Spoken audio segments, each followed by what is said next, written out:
Gospodine predsjedniče, mi smo privrženi postizanju trajnog mira između Srba i Albanaca na Balkanu.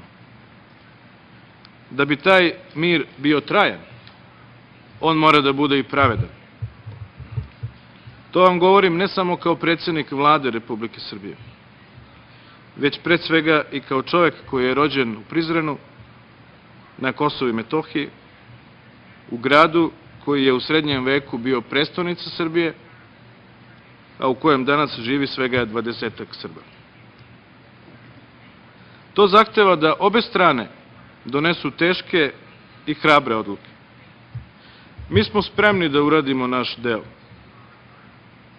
Srbija je spremna na normalizaciju i pomirenje u regionu, pre svega u interesu običnih građana.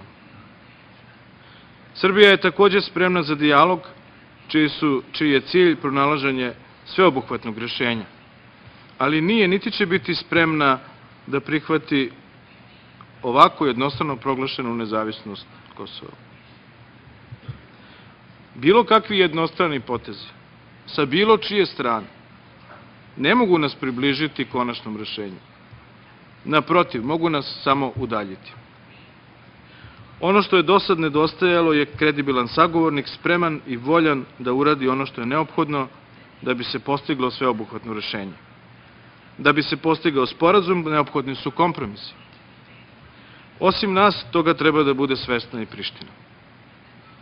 Dok razmišljamo kako da idemo napred, reči Nelsona Mandele mogu da nam posluže kao inspiracija.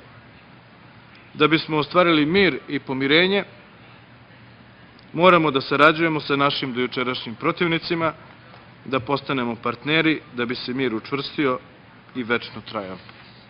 Hvala na pažnji.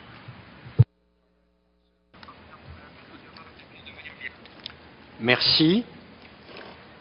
Je donne maintenant la parole à Monsieur Hachim Tachi.